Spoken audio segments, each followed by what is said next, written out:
কলম বিরতি স্থগিতে 5 দিন পর এনবিআর এর কার্যক্রম স্বাভাবিক। বিকেলে অর্থ উপদেষ্টার সাথে প্রতিনিধি দলের বৈঠক।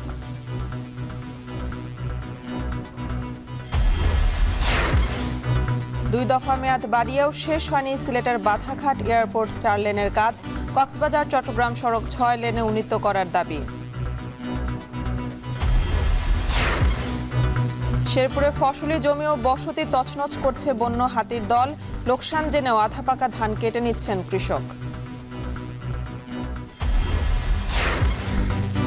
এবং কোরবানিকে কেন্দ্র করে নারায়ণগঞ্জের খামারগুলোতে পশু বিক্রির বুকিং শুরু। লাম্পি রোগের আক্রমণে ক্ষতির মুখে হিলির খামারিরা।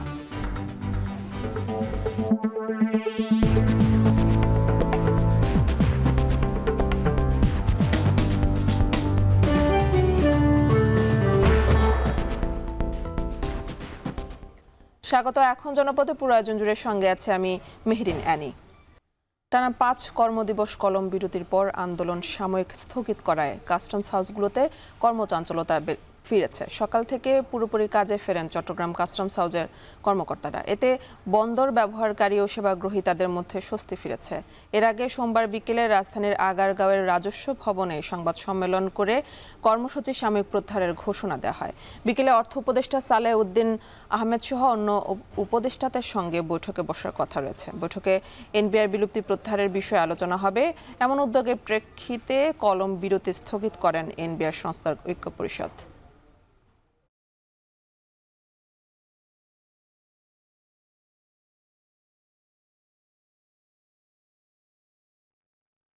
এ নিয়ে আরও জানাতে চট্টগ্রাম কাস্টমস হাউস থেকে যুক্ত হয়েছেন হাজেরা শুলি। শুলি, আপনি জানাবেন কলম বিরতি প্রত্যাহারে বন্দর ব্যবহারকারী ও সেবা গ্রহীতারা কি বলছেন?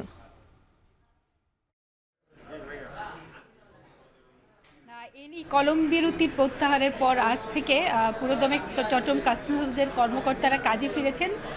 তবে সার্ভার ডাউন থাকায় কোনো কাজ হচ্ছে না। সিএনএফ এজেন্টরা কিন্তু টেবিলগুলো ঘিরে দাঁড়িয়ে আছেন এবং সকাল 9টার পর থেকেই তারা, যেহেতু তাদের 5 দিনের অনেক কাজই কিন্তু বাকি পড়ে আছে বা তারা শুল্কানের কাজগুলো শেষ করতে না পারার কারণে অনেকেই পণ্য ডেলিভারি নিতে পারেনি। তাই সিএনএফ এজেন্টরা সকালই চলে আসলো। এই সার্ভার ডাউন থাকার কারণে কোনো কাজ, বিশেষ করে শুল্কানের কাজগুলো করা যাচ্ছে না। এবং এনবিআর এর এসএকুডা ওয়ার্ল্ডের সার্ভারের মাধ্যমে চট্টগ্রাম কাস্টমস হাউসের সমস্ত কার্যক্রম চলে। এখানে আমদানি পণ্যের যেসব ডকুমেন্টস বা নথি আছে সেগুলো অনলাইনে তারা দাখিল করে থাকেন। তারপর সেগুলো পরীক্ষা নিরীক্ষা করে রাজস্ব কর্মকর্তারা ওকে বা গ্রিন করার পরই শুল্কায়ন সম্পন্ন হয়। এরপর কিন্তু তারা শুল্ক পরিশোধের জন্য ব্যাংকে যেতে হয় এবং পণ্য ডেলিভারির জন্য তারা বন্দরে যান। কিন্তু এই সবগুলো কাজই কিন্তু অনলাইনে হয় এবং এসএকুডা ওয়ার্ল্ডের সার্ভারের সাথে এই কাজগুলো সংযুক্ত। যেহেতু সার্ভার ডাউন, তাই রাজস্ব কর্মকর্তারাও কোনো কাজ করতে পারছেন না। তারা টেবিলে বসে আছেন, কম্পিউটার খুলেছেন, কিন্তু তারা পাসওয়ার্ডও দিতে পারছেন না এবং তাদের যে একটা ওটিপি পাঠানো আসে সেই ওটিপি নাম্বারও তারা পাচ্ছেন না। এখানে কিন্তু আপনারা দেখতে পাচ্ছেন যে সিএনএফ এজেন্টরা কিন্তু টেবিলগুলো ঘিরে দাঁড়িয়ে আছেন, যেহেতু তাদের 5 দিনের অনেক কাজ বাকি আছে এবং এখানে কিন্তু পণ্য ডেলিভারির সাথে অনেকগুলো ধাপ তাদের পেরোতে হয়। শুধু শুল্কায়ন হলেই হয় না, অনেক সময় আবার অনেক আমদানি পণ্য যেগুলো আসলে সন্দেহজনক বা কায়িক পরীক্ষার জন্য সিলেক্ট বা নির্বাচন করা হয়, সেক্ষেত্রে কিন্তু তাদের কায়িক পরীক্ষাও করতে হয়।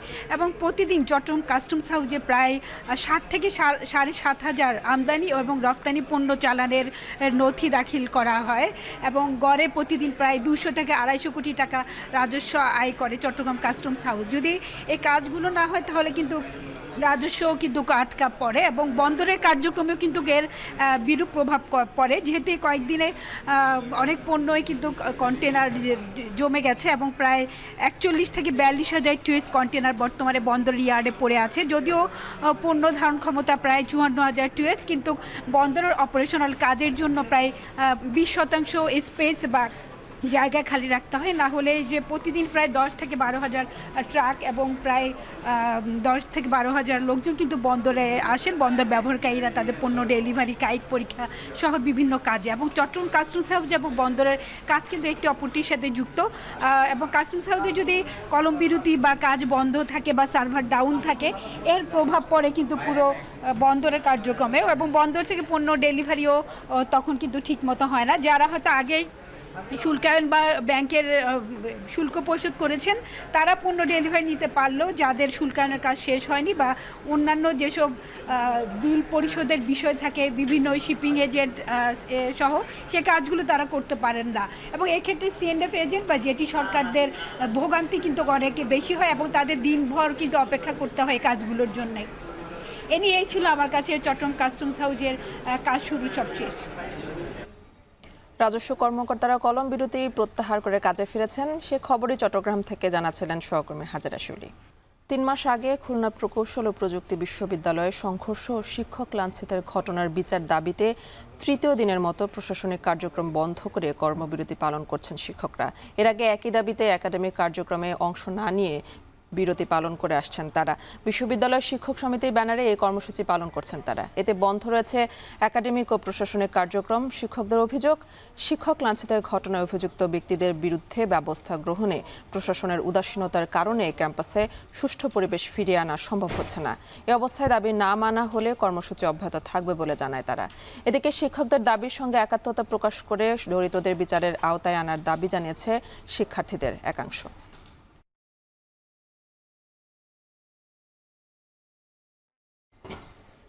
লাঞ্ছিতকারীদের দৃষ্টান্তমূলক শাস্তির দাবিতে খুলনা প্রকৌশল ও প্রযুক্তি বিশ্ববিদ্যালয়ের দ্বিতীয় দিনের অবস্থান কর্মসূচি পালন করছেন শিক্ষকরা। এ নিয়ে আরও জানাতে বিশ্ববিদ্যালয় ক্যাম্পাস থেকে যুক্ত হচ্ছেন রামিম চৌধুরী। রামিম, শিক্ষকদের অবস্থান কর্মসূচির বিষয়ে বিশ্ববিদ্যালয় কর্তৃপক্ষ কি বলছে, এ বিষয়ে শিক্ষার্থীরা বা কি বলছে জানাবেন।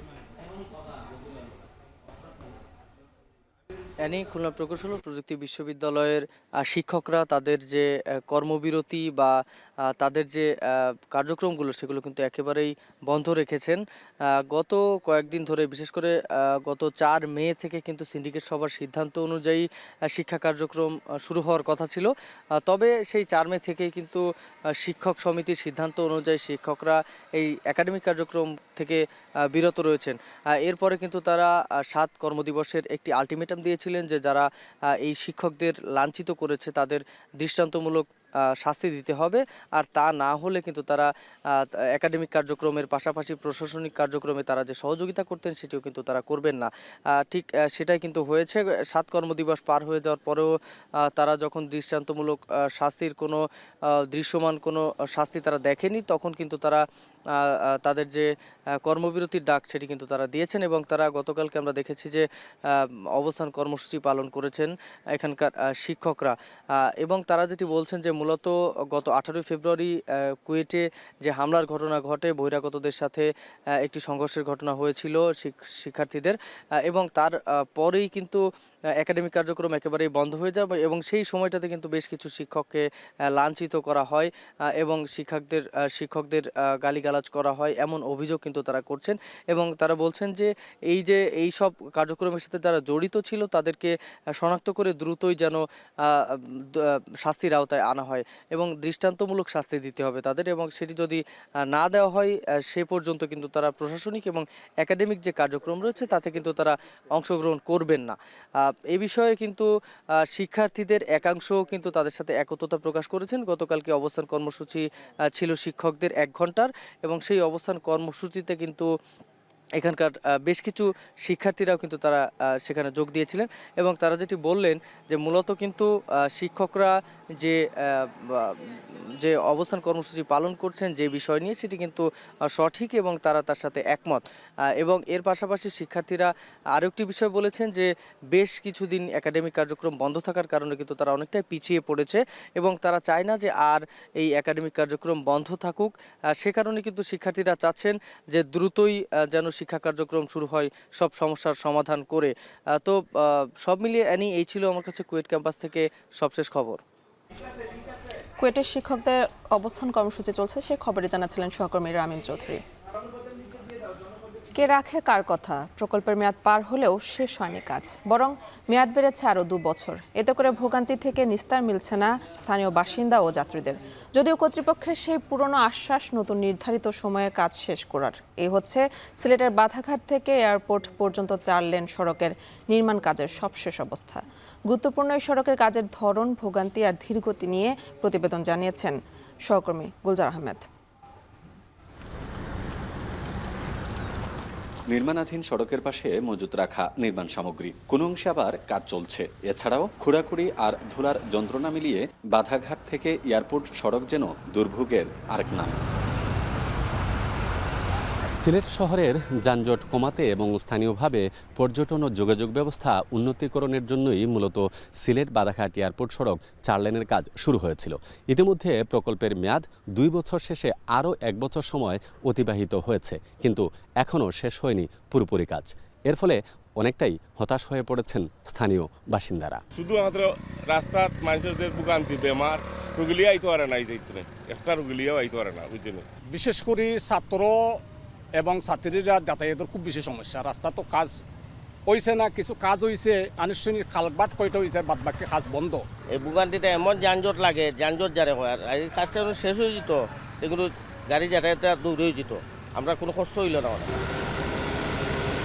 প্রতিদিন এই রাস্তা দিয়ে চলাচল করে হাজার হাজার মানুষ, কিন্তু উন্নয়ন কাজের ধীরগতি প্রশ্ন তুলেছে বাস্তবায়নের দায় নিয়ে। অনেকেরই অভিযোগ এখনো পাননি জমি অধিগ্রহণের টাকা। পাশাপাশি রাস্তা বাস্তবায়নকারী প্রতিষ্ঠানের ধীরগতিতে কাজ করার কারণেই ভোগান্তিতে তারা। আমারও তো জায়গা ফাঁসকে আর গেছে, কিন্তু আমি একটা নোটিশ পাইছি, আর কোনো নোটিশও পাইছি না। তো এরপরও রাস্তা উঠে দিয়ে মাটি উঠে পালাইবার অর্ডার দিছি বা জো দিছি। আগর রাস্তায় নিচে গিয়ে আও একবারও হইলাম না, অহংকুর রাস্তায় গিয়ে আও একবারও নাই। ও আমরা রাস্তাটা আগলাই রাখছি আমরা গ্রামে, ও রাস্তা আমরা একবার হইয়া রাস্তা দিব। মানুষের দুর্ভোগ লাগবে, এই সড়কটি দ্রুত যাতে কাজ শেষ হয়, আমরা সেই দাবি জানাচ্ছি। সিলেট ওসমানী বিমানবন্দরের সাথে সুনামগঞ্জ, মৌলভীবাজার ও হবিগঞ্জ জেলার যানজটমুক্ত নিরবিচ্ছিন্ন সড়ক যোগাযোগ স্থাপন সহ সিলেটের ভোলাগঞ্জ হতে চলাচলকারী ট্রাক ও অন্যান্য ভারী যানবাহনের জন্য বিকল্প সড়ক হিসেবে এই প্রকল্প শুরু হয়েছিল ২০২২ সালের জানুয়ারিতে। ২০২৪ সালের জুনের মধ্যে সম্পন্ন হওয়ার কথা থাকলেও তা না হওয়ার পেছনে নানা জটিলতা তৈরি হলেও সড়ক ও জনপথ বিভাগ জানিয়েছে ২০২৬ সালের মধ্যেই শেষ হবে পুরো কাজ। ভূমি অধিগ্রহণটা সম্পন্ন হতে আরও কিছু সময়ের প্রয়োজন হচ্ছে। তো এই পর্যায়ে আমাদের প্রকল্পটা ২০২৬ জুন পর্যন্ত সময়বৃদ্ধি করা হয়েছে এবং আশা করছি ২০২৪ জুনের মাঝে আমাদের ভূমি অধিগ্রহণটা সম্পন্ন হবে এবং এই সময়ের মাঝে আমাদের প্রকল্পটার কাজটা সম্পন্ন হবে। বাধাঘাট এয়ারপোর্ট ৪ লেন সড়কটির গুরুত্ব কেবল সিলেট শহরবাসীর জন্যই নয়, এই সড়কের দুরবস্থা প্রভাব ফেলেছে পুরো অঞ্চলের উপর। তাই সড়কের কাজ দ্রুত শেষ করে জনদুর্ভোগ দূর করার জোর দাবি স্থানীয়দের। গুলজার আহমেদ, এখন সিলেট। এদিকে চট্টগ্রাম কক্সবাজার মহাসড়ক ৬ লেনে উন্নীত করার দাবিতে রামুতে মানববন্ধন করছেন স্থানীয়রা। এ বিষয়ে বিস্তারিত জানাতে রামুর বাইপাস চত্বর এলাকা থেকে যুক্ত হচ্ছেন মনতোষ বেদজ্ঞ। মনতোষ, চট্টগ্রাম কক্সবাজার মহাসড়ক ৬ লেন হলে স্থানীয়রা কি কি সুবিধা পাবে? এছাড়া হঠাৎ এই দাবি জোরালো হওয়ার কারণ কি জানাবেন?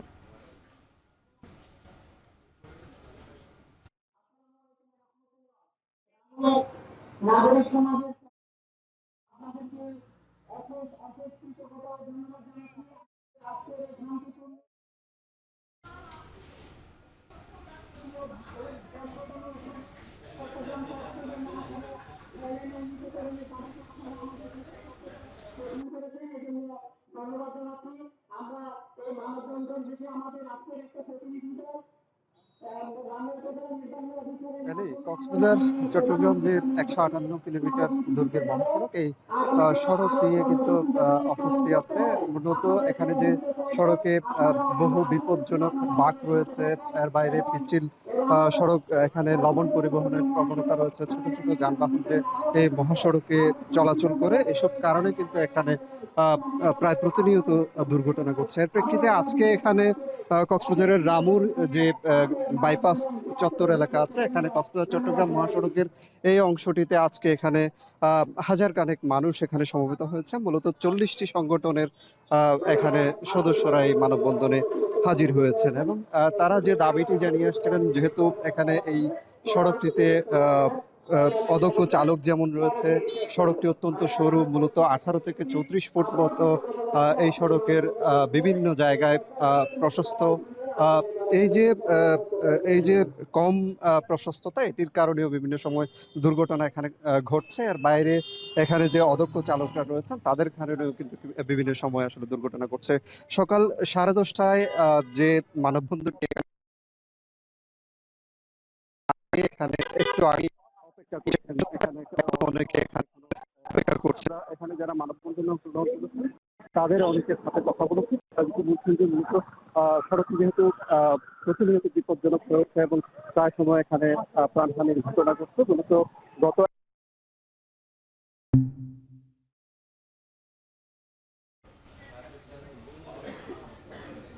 চট্টগ্রাম কক্সবাজার মহাসড়ক 6 লেন উন্নীত করার দাবিতে মানববন্ধন করছে, সে খবরেই জানাচ্ছিলেন সহকর্মী মনতোষ বেদুকো। সাভারের ব্যাংক কলোনি এলাকায় শাহিন নামের এক যুবককে প্রকাশ্যে গুলি করে হত্যা করা হয়েছে। নিহত শাহিন স্থানীয় একটি গাড়ির ওয়ার্কশপে রং মিস্ত্রির কাজ করতেন। সোমবার রাত 9:30টার দিকে কলেজ রোড এলাকায় এই ঘটনা ঘটে।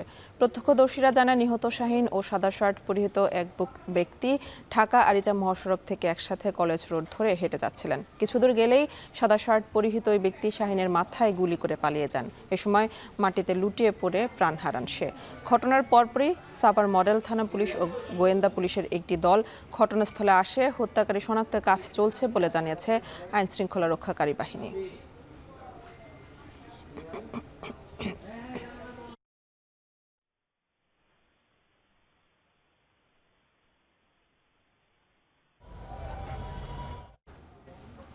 পাহাড়ের পেছন থেকে শেষ বিকেলে নেমে আসে বন্য হাতির দল। দলবদ্ধ হয়ে তছনছ করে ফসলি জমি, বাদ যাচ্ছে না বসতবাড়িও। হাতি তাড়াতে জমিতে মশাল জ্বালিয়েও মিলছে না রেহাই। অথচ যাদের দেখভালের দায়িত্ব সেই বন বিভাগ যেন হাত গুটিয়ে বসে আছে। এমন অবস্থায় লোকসান জেনেও আধা পাকা ধান কেটে নিচ্ছেন আতঙ্কিত কৃষকরা। শেরপুরের সীমান্তবর্তী বাথকুচি গ্রাম ঘুরে জাহিদুল খান সৌরভের প্রতিবেদন। শেরপুরের নালিতাবাড়ী উপজেলার বাতকুচি গ্রাম। পাহাড়ের পেছন থেকে শেষ বিকেলে নেমে এসেছে বন্য হাতির দল। দলবদ্ধ হয়ে তছনছ করছে ফসলি জমি, হানা দিচ্ছে বসত বাড়িতেও। হাতি তাড়াতে পাহাড়ি জমিতে মশাল জ্বালিয়েছেন স্থানীয়রা। তবুও হাতির দাপট থেকে রেহাই নেই। 20 থেকে 30টি বন্য হাতি প্রায় প্রতিদিনই খাবারের সন্ধানে ধান খেতে নেমে আসে। এই কারণে ফসল ঘরে তোলাই অনিশ্চিত হয়ে পড়েছে। এমন পরিস্থিতিতে আধা পাকা ধান কেটে নিচ্ছেন জেলার শ্রীবর্তী, ঝিনাইগাতি ও নালিতাবাড়ী উপজেলার কৃষকেরা। এদের অত্যাচারে মানুষ মেরে ফেলাইতেছে, ঘর বাড়ি ভেঙে ফেলাইতেছে, ফসলাদি খাই ফেলাইতেছে। 5 থেকে 7 বছর ধরে কোনো ফসল আমরা ঘরে নিতে পারি না। আমার অনেক বাগান ক্ষয়ক্ষতি করছে, বাড়িঘর ছাড়া মানুষের বাড়িতে আছে আর কি অবস্থান করতেছে।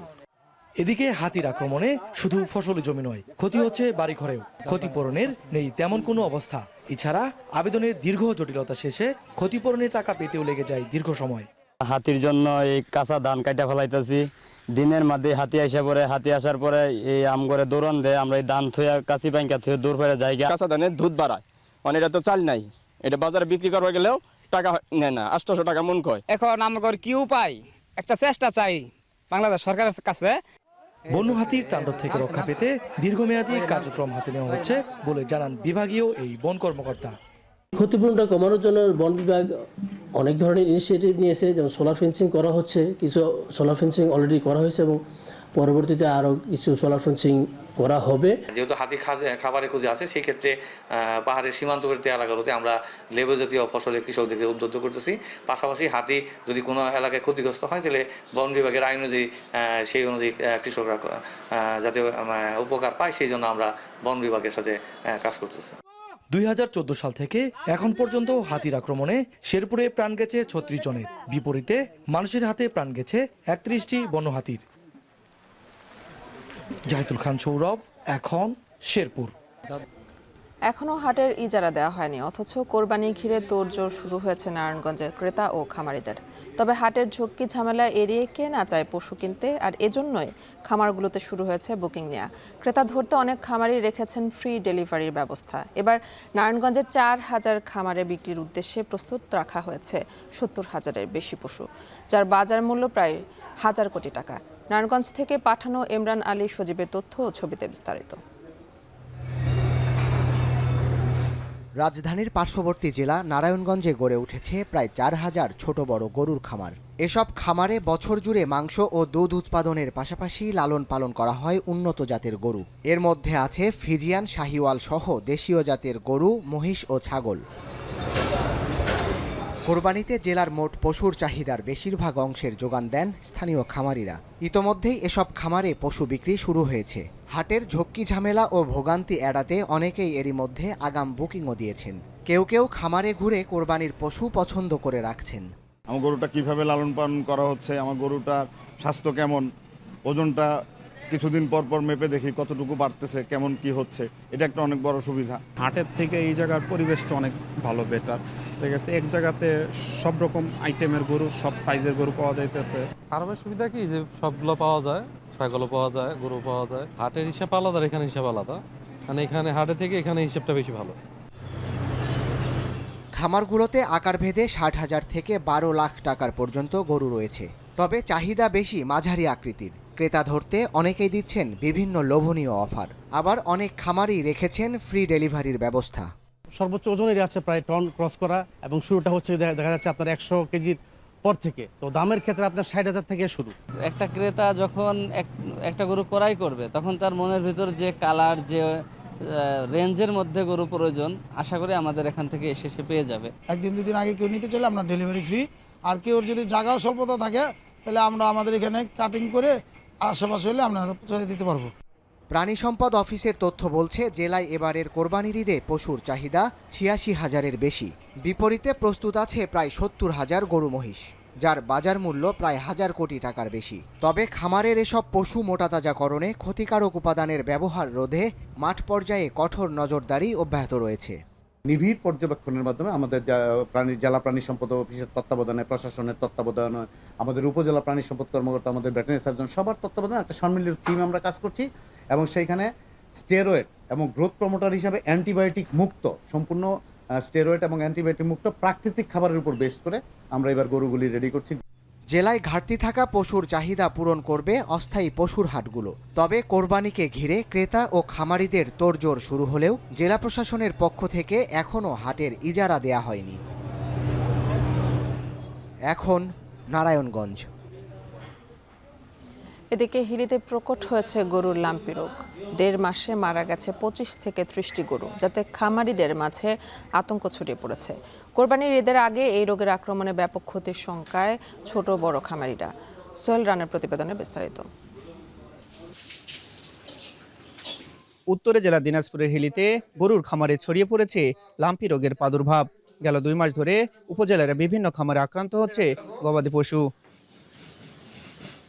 ভুক্তভোগীরা বলছেন, গরুর শরীরে হঠাৎ করে দেখা দেয় গুটি, সেই সঙ্গে ফুলে ওঠে গলা ও পা, আর ক্ষতস্থান থেকে খসে পড়ে মাংস।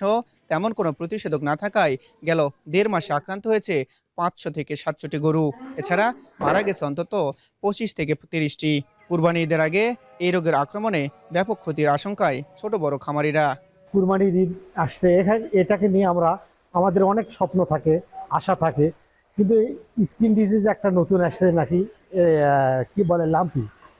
এই লাম্পির জন্য আমরা খুব অত্যন্ত ক্ষতিগ্রস্ত বর্তমান। কুরবানির জন্য প্রস্তুত করতেছিলাম আর কি। তো ল্যাম্পি হওয়ার কারণে হসপিটাল থেকে নিয়ে এসে ট্রিটমেন্টও করছি, ভ্যাকসিনও দিছি, কিন্তু বাঁচাতে পারিনি। গাই বাছুর ছিল, গাইটা মারা গেছে দাদা। মারা যাওয়ার পরে এখন আমার তো সম্বল সবই শেষ। গরু 2টা ছিল বাবা, একটা তো অভাবে বেঁচেছে আর একটা লিম্প হয়ে মারা গেছে। আমি তো এখন খুব নিঃস্ব। গরু যেন সুস্থ থাকে, আমাদের পাশে ডাক্তার আছে, ডাক্তার তো হেল্প করবে। ডাক্তার কোনো ওষুধ দেয় না। এই যে লাম্পি ধরেছে, ডাক্তারকে ডাকলে আসলেই খালি টাকা। যদিও উপজেলা প্রাণী সম্পদ অফিসের কাগজে কলমে লাম্পি রোগে মারা যাওয়ার গরুর সংখ্যা মাত্র 2টি, আর আক্রান্তের সংখ্যা 150। তবে সংক্রমণ রোধে গোয়ালঘরে মশামাছি নিয়ন্ত্রণের পাশাপাশি আক্রান্ত গরু আলাদা রাখার পরামর্শ দিচ্ছেন কর্মকর্তারা।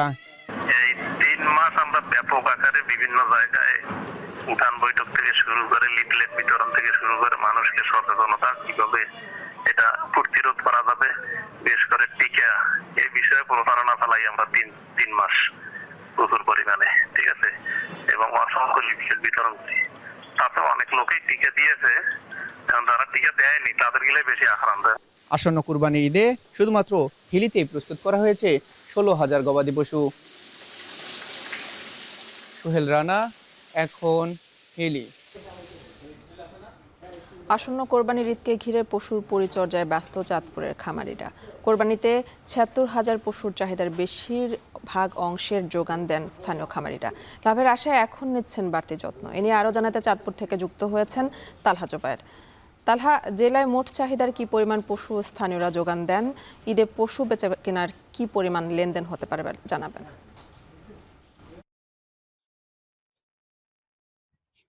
চাঁদপুর জেলায় এবছর প্রায় ৭৬,000 কুরবানির পশুর চাহিদা রয়েছে। তার বিপরীতে কিন্তু ৬২,000 কুরবানির পশু মোটা তাজাকরণ সহ বা কুরবানির গরু এবং ছাগল কিন্তু প্রস্তুত করা হয়েছে, খামারিরা প্রস্তুত করেছেন।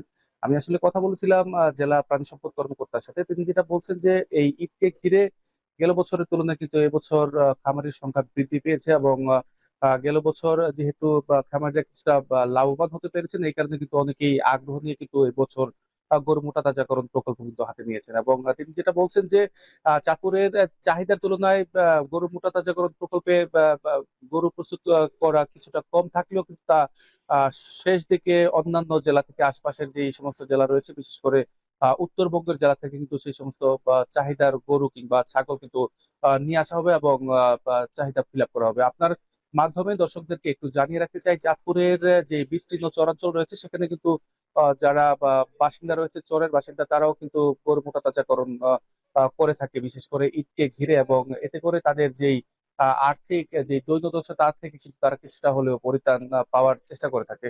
আসলে আর কিছুদিন পরেই কিন্তু ঈদ চলে আসছে, তো যার কারণে যারা খামারিরা রয়েছেন তারা কিন্তু এখন চূড়ান্ত পর্যায়ে কিন্তু তাদের যে গরু রয়েছে, গবাদি পশু রয়েছে, তা কিন্তু দেখভাল করছেন এবং কোনো ধরনের কিন্তু ত্রুটি রাখছেন না সেবা শুশ্রূষা করার জন্য। যেহেতু এখন গরমের মৌসুম চলছে, তো সেই ক্ষেত্রে রাতের বেলা অনেক সময় কিন্তু লোডশেডিং হয়ে থাকে।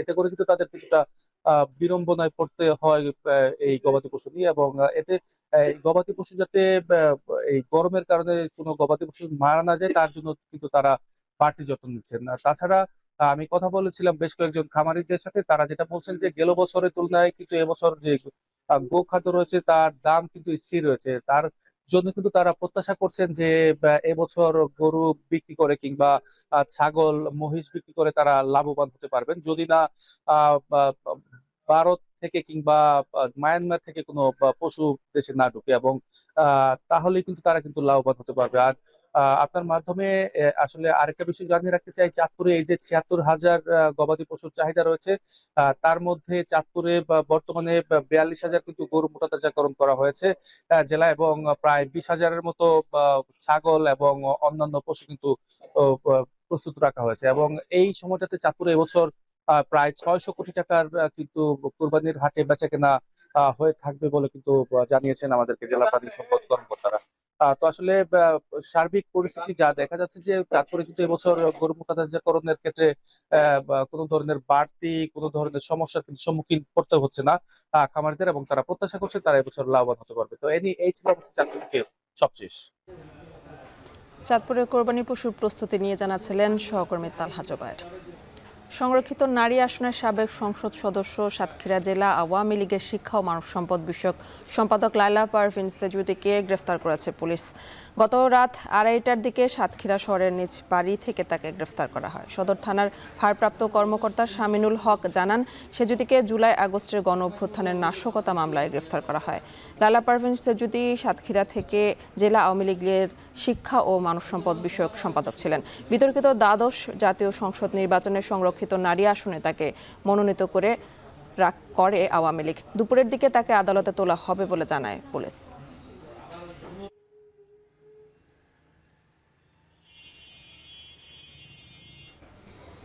এ বিষয়ে বিস্তারিত জানাতে সাতক্ষীরা থেকে যুক্ত হচ্ছেন সহকর্মী আহসান রাজীব। রাজীব, সেজুদিকে কিভাবে গ্রেফতার করা হলো আর তার বিরুদ্ধে কি কি অভিযোগ রয়েছে বলে জানতে পেরেছেন? লায়লা পারভীন সেতু দীর্ঘদিন ধরে আত্মগোপনে ছিলেন। তিনি গতকাল রাতে তার নিজের যে বাসভবন সেখানে এসেছিলেন বলে খবর পাই এখানকার যারা ছাত্র সমন্বয়করা, তারা প্রথমে তার বাড়িতে সেখানে যায় এবং পরবর্তীতে তারা পুলিশে খবর দিলে পুলিশ যে তাকে গ্রেপ্তার করে রাত 2:30টার দিকে। মূলত তিনি দীর্ঘদিন ধরেই পলাতক ছিলেন এবং তিনি গতকাল রাতেই বাড়িতে এসেছিলেন বলে তারা জানতে পারেন এবং জানার পরপরই কিন্তু এই অভিযানটি চালানো হয় পুলিশের নেতৃত্বে এবং সেখান থেকে তাকে গ্রেপ্তার করা হয়। লায়লা পারভীন সেতু সর্বশেষ সর্বশেষ জাতীয় নির্বাচনে তিনি আওয়ামী লীগের মনোনীত নারী সংরক্ষিত আসনের নারী সংসদ সদস্য ছিলেন এবং তিনি একটি স্থানীয় বিদ্যালয়ের প্রধান শিক্ষক ছিলেন এর আগে। এছাড়া তিনি সাতক্ষীরা দৈনিক পত্রদূত পত্রিকারও সম্পাদক। পুলিশ জানিয়েছে তাকে নাশকতা মামলায় জুলাই আগস্টের সময় ছাত্র আন্দোলনের বিরুদ্ধে কাজ করা এবং ছাত্র আন্দোলনের বিরুদ্ধে নাশকতার অভিযোগে তাকে মূলত গ্রেপ্তার করা হয়েছে এবং কিছুক্ষণ আগে তাকে সাতক্ষীরা সদর থানা থেকে আদালতের উদ্দেশ্যে প্রেরণ করা হয়েছে এবং পুলিশ বলছে যে তার বিরুদ্ধে অভিযোগ আনা হয়েছে এবং তাকে সেই মামলায় মূলত গ্রেপ্তার দেখানো হয়েছে। তিনি বলছেন যে পুলিশ এখানকার যে ছাত্র সমন্বয়করা তারা মূলত তার পুলিশকে খবর দেয় এবং পুলিশ যেয়ে তাকে কিন্তু রাতেই বাড়ি থেকে নিজ বাসভবন থেকে গ্রেপ্তার করে। লায়লা পারভীন সেতু এখানকার জেলা আওয়ামী লীগের কিন্তু শিক্ষা ও মানব সম্পদ বিষয়ক সম্পাদক হিসেবেও দায়িত্ব পালন করছিলেন।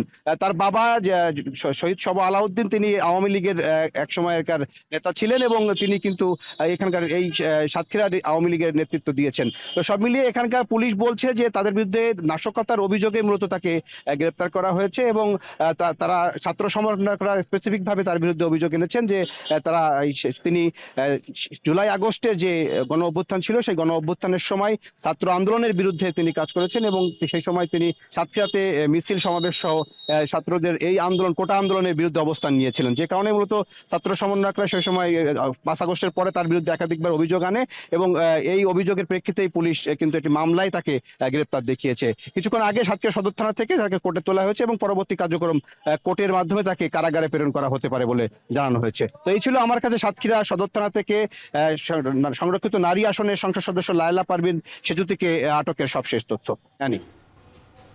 আওয়ামী লীগ নেত্রী সেজুতিকে গ্রেফতার করেছে পুলিশ, সে খবরে জানাচ্ছিলেন সাতক্ষীরা থেকে সহকর্মী আসান রাজীব। শেরপুরে বৃষ্টি ও উজান থেকে নামা পাহাড়ি ঢলে বেড়েছে নদীর পানি। বন্যার আগাম সতর্কতা জানিয়ে মাইকিং করেছে উপজেলা প্রশাসন। এ নিয়ে আরও জানাতে শেরপুরের ঝিনাইগাতি থেকে যুক্ত হচ্ছেন সহকর্মী জাহিদুল খান সৌরভ। সৌরভ, হঠাৎ করে বন্যা পরিস্থিতি কেন হলো, এছাড়া প্রশাসনের পক্ষ থেকে কি বলা হচ্ছে জানাবেন।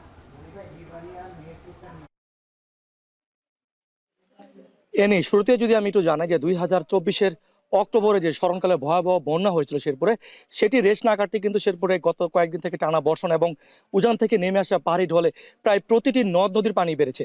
আমরা সকালে পানি উন্নয়ন বোর্ড থেকে তথ্য পেয়েছি যে নালিতাবাড়ী উপজেলার যে চেল্লাখালী নদী রয়েছে সেই নদীর পানি কিন্তু বিপদসীমার 106 সেন্টিমিটার উপর দিয়ে প্রবাহিত হচ্ছে। তো বন্যার আগাম সতর্কতা জানিয়ে ইতিমধ্যে কিন্তু দুর্যোগ ব্যবস্থাপনা অধিদপ্তর থেকেও কিন্তু একটি জরুরি নোটিশ কিন্তু প্রজ্ঞাপন জারি করা হয়েছে। তো আমরা এই বিষয়ে জেলা এবং উপজেলা প্রশাসনের কথা বলেছিলাম। তো জেলা প্রশাসন এবং উপজেলা প্রশাসন এই আগাম সতর্কতা যে রয়েছে বন্যা, সেটিকে গুরুত্ব দিয়ে কিন্তু তারা এই পর্যন্ত 2টি সভা করেছে। বিশেষ করে শেরপুর জেলা যারা স্বেচ্ছাসেবক রয়েছে তাদেরকে নিয়ে একটা গুরুত্বপূর্ণ মিটিং করেছেন। তো জেলা এবং উপজেলা প্রশাসনের পক্ষ থেকে কিন্তু প্রতিদিন ওই মাইকিং করা হচ্ছে এবং যারা বন্যা কবলিত এলাকার লোকজন রয়েছে তাদের কিন্তু সতর্কবার্তা দেওয়া হচ্ছে। তো আমরা দেখেছি যে এখন পর্যন্ত শেরপুরে প্রায় প্রতিটি নদ নদীর পানি কিন্তু বৃদ্ধি অব্যাহত রয়েছে।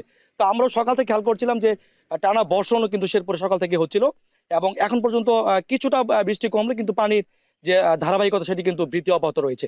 তো আমরা জেলা প্রশাসনের সাথে কথা বলছিলাম, তারা আমাদেরকে জানিয়েছেন যে এখন পর্যন্ত শেরপুরে বন্যা কবলিত এলাকার একটি তালিকা তৈরি করে ঢেউটিন এবং শুকনো খাবারের জন্য দুর্যোগ মন্ত্রণালয়ে একটি তালিকা তারা প্রেরণ করেছেন। তারা আশা করছেন দ্রুত সময়ের মধ্যে এটি বাস্তবায়ন হলে দুর্যোগ বন্যা কবলিত এলাকায় তাদেরকে শুকনো খাবার এবং পুনর্বাসন করা সম্ভব হবে।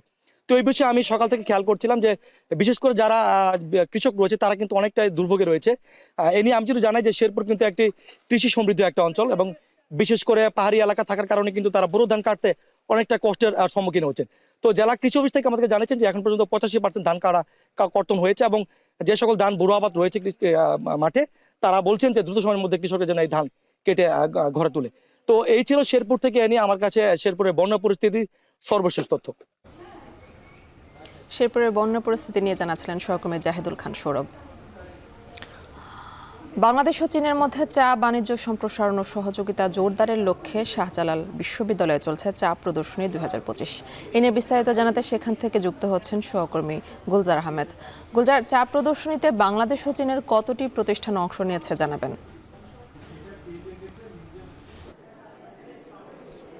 দেখুন, আসলে বিশ্ব চা দিবসকে সামনে রেখেই মূলত আজকের এই চা প্রদর্শনী 2025 প্রথমবারের মতো সিলেটের শাহজালাল বিজ্ঞান ও প্রযুক্তি বিশ্ববিদ্যালয়ে অনুষ্ঠিত হচ্ছে।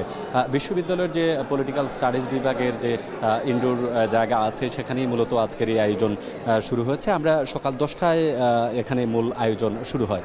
এখানে চীন এবং বাংলাদেশ সহ বেশ কয়েকটি স্টল রয়েছে। ইতিমধ্যে আয়োজক যারা আছেন তারা জানিয়েছেন প্রায় 20টির মতো স্টল রয়েছে।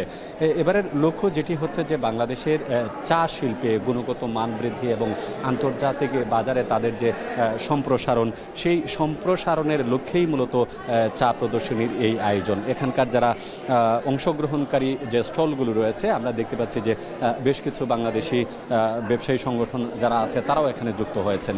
এখানে চায়ের যে কোয়ালিটি এবং কোয়ান্টিটি বিষয়কে বেশি গুরুত্ব দেওয়া হচ্ছে। বলা হচ্ছে যে চায়ের ইতিহাস বাংলাদেশে আসলে দীর্ঘদিনের। এখানে শাহজালাল বিজ্ঞান ও প্রযুক্তি বিশ্ববিদ্যালয়ের ফুড ইঞ্জিনিয়ারিং এবং টি টেকনোলজি যে ডিপার্টমেন্ট আছে সেখানে বহু বছর থেকে বাংলাদেশের চা নিয়ে গবেষণা চলছে। তারা বলছেন যে 2010 সালের পরবর্তী সময়ে বাংলাদেশের এই যে চা শিল্প আছে সেটি আসলে ধীরে ধীরে আন্তর্জাতিক বাজার থেকে আসলে সরে যায়। সেই আন্তর্জাতিক বাজারে বাংলাদেশে চায়ের যে অবস্থান, সেই অবস্থান কিভাবে পুনরুদ্ধার করা যায় এই জন্য চীনের সহযোগিতায় আসলে আজকের এই আয়োজন। আপনি জানেন যে বিশ্ব বাজারে চায়ের জন্য চীন একটি বড় প্রতিদ্বন্দ্বিকারী একটি দেশ এবং তারা সবসময় 1 থেকে 2 নম্বরের র্যাঙ্কিংয়ে বিশ্ববাজারে কিন্তু তাদের অবস্থান থাকে। তাদের চায়ের সাথে বাংলাদেশের চায়ের যে তফাৎ, এই বিষয়গুলো আসলে এখানে উল্লেখ করা হয়েছে। এখানে টি স্টলে যারা দর্শনার্থী আছেন আমরা দেখেছি যে চা সংশ্লিষ্ট যারা আছেন, বিশেষ করে বাগান মালিক এবং চা বাগানের কর্মকর্তা কর্মচারী, সেই সাথে যারা ব্যবসায়ী আছেন, সব ধরনের সব শ্রেণী পেশার মানুষকেই এখানে আসলে আয়োজনে অন্তর্ভুক্ত করা হয়েছে। এবং সেমিনার অনুষ্ঠিত হবে দুপুর 12টায়। সেই সেমিনারে এখানে চীনের প্রায় 7 জন প্রতিনিধি দলের সদস্য থাকবেন। তারা আসলে চীনের প্রেক্ষাপটে চায়ের যে উৎপাদন বা চায়ের যে কোয়ালিটি বা কোয়ান্টিটি আছে সেটি কিভাবে আসলে ডে বাই ডে তারা ইন্টারন্যাশনাল মার্কেটে প্রবেশ করছে সেই বিষয়গুলোর সাথে তুলনা করে বাংলাদেশের চায়ের যে বর্তমান অবস্থান সেটি আসলে তুলে ধরবেন। এবং যেহেতু প্রতি বছর চা নিয়ে বহুল আলোচনা সমালোচনা হয়ে থাকে এবং দিন দিন বাংলাদেশের চার উৎপাদন বাড়লেও যে গুণগত মান সেটি বাড়ানো যাচ্ছে না বলে অনেকেই, বিশেষ করে রপ্তানি ক্ষেত্রে নানান প্রতিবন্ধকতা তৈরি হচ্ছে। এবং সেই সাথে যে আমাদের যে অভ্যন্তরীণ বাজার ব্যবস্থাকে আরও সুসংহত করার জন্য মূলত এই ধরনের সেমিনার খুবই কার্যকরী ভূমিকা পালন করবে বলে এখানে যারা অংশ নিয়েছেন তারা বলছেন। তো আজকের এই আয়োজন সকাল 10টায় শুরু হচ্ছে, বিকেল 3টা পর্যন্ত তাদের এই প্রদর্শনী চলবে। তো এই হচ্ছে আমার কাছে চা প্রদর্শনীর 2025-এর সর্বশেষ তথ্য। শাহজালাল বিশ্ববিদ্যালয়ে চলছে চা প্রদর্শনী, সে খবরে জানাচ্ছিলেন সহকর্মী গুলজার আহমেদ। আকারে বড় আর টসটসে সুস্বাদু লিচুর ক্রেতা চাহিদা বরাবরই তুঙ্গে, ফলে সুযোগ বুঝে চড়া দাম হাঁকাচ্ছেন মাগুরার লিচু বাগান মালিকরা। তবে দাম বেশি হওয়ার আরেকটি কারণ, স্থানীয় হাজরাপুরি লিচু গুণগত মানে পেয়েছে জিআই স্বীকৃতি। ফলে দেশের বিভিন্ন এলাকা থেকে লিচু বাগানে এসে ভিড় করছেন ব্যবসায়ীরা। ধারণা করা হচ্ছে 60 কোটি টাকার লিচু বিক্রি হবে এবার। বিশ্বজিৎ বাপির প্রতিবেদনে বিস্তারিত। মাগুরার বাগানে থোকায় থোকায় ঝুলছে আগাম জাতের হাজিরাপুরি লিচু। জেলায় অন্তত 70% লিচু উৎপাদন হয় হাজিপুর, মিঠাপুর, খালিমপুর, কাঞ্চনপুর সহ 40টি গ্রামে। আগাম লিচু পরিপক্ক হওয়ায় সেগুলো পাড়তে ব্যস্ত সময় পার করছেন চাষিরা। এবার কোনো প্রাকৃতিক দুর্যোগ না হওয়ায় ভালো দাম পাচ্ছেন তারা। জেলার প্রায় 25,000 মানুষের জীবিকা নির্ভর করে এই লিচু চাষের ওপর। লিচু ঝরে পড়ে নেই, জ্বরে ক্ষতিও হয়নি এবং আমরা লিচু অনেক পরিমাণে বিক্রি করতে পারছি, লাভবান হতে পারছি। এবার লিচুতে আমরা মোটামুটি ভালোই ফলন পাইছি এবং দামও খুব ভালো। লিচুর ক্ষেত্রে কাজ করি, আমরা এই টাকা দিয়ে সংসার চালাই। মাগুরায় লিচু কিনতে জেলার বিভিন্ন প্রান্ত থেকে আসছেন ব্যবসায়ীরা। জেলার ইছাখাদায় প্রতিদিন বসছে লিচুর বাজার, যেখানে বেচা কেনা হয় কোটি টাকার উপরে। এখানে ভালো মানের লিচু পাওয়া যাচ্ছে। এই মাগুরা ইছাখাদার এই লিচুটা আগাম পাকে, এই আগাম পাকার কারণে আমরা এই জায়গা আগে আসি। মাগুরা লিচু উন্নত মানের, এর জন্য আমরা আগে আসছি। চলতি বছর উচ্চ ফলনশীল মাগুরার হাজিরাপুরি লিচুকে দেয়া হয়েছে জিআই স্বীকৃতি। লিচুর ভালো ফলন পেতে কৃষকদের মাঠ পর্যায়ে প্রশিক্ষণ ও পরামর্শ দেয়া হচ্ছে বলে জানান কৃষি বিভাগের কর্মকর্তা। ইতিমধ্যে আমরা হাজারীপুরের লিচুকে জিআই পণ্য হিসেবে আমরা স্বীকৃতি পেয়েছি। আমরা কৃষকদের লিচুর একটা কাঙ্ক্ষিত ভালো ফলন পাই, সেক্ষেত্রে আমরা কৃষি বিভাগ থেকে আমাদের মাঠ পর্যায়ে যে সহকারী কৃষি কর্মকর্তারা আছে তাদের মাধ্যমে কৃষকদেরকে আমরা লাগাতার পরামর্শ দিয়েছি। জেলার 669 হেক্টর জমিতে লিচু বাগান রয়েছে 1850টি। আবহাওয়া অনুকূলে থাকায় এবার অন্তত 60 কোটি টাকার লিচু বিক্রি হবে বলে প্রত্যাশা করছেন বাগান মালিকরা। এখন মাগুরা। শেষ করব এখন জনপদে, তবে তার আগে শিরোনামগুলো আরও একবার। কলম বিরতি স্থগিত হলেও চট্টগ্রাম কাস্টমসের সার্ভার ডাউন থাকায় শুল্কায়নের কাজ ব্যাহত। বিকেলে অর্থ উপদেষ্টার সাথে এনবিআর ঐক্য পরিষদের বৈঠক। 2 দফা মেয়াদ বাড়িয়েও শেষ হয়নি সিলেটের বাধাঘাট বিমানবন্দর 4 লেনের কাজ। কক্সবাজার চট্টগ্রাম সড়ক 6 লেনে উন্নীত করার দাবি। শেরপুরের ফসলি জমি ও বসতি তছনছ করছে বন্য হাতির দল। লোকসান জেনেও আধা পাকা ধান কেটে নিচ্ছেন কৃষক।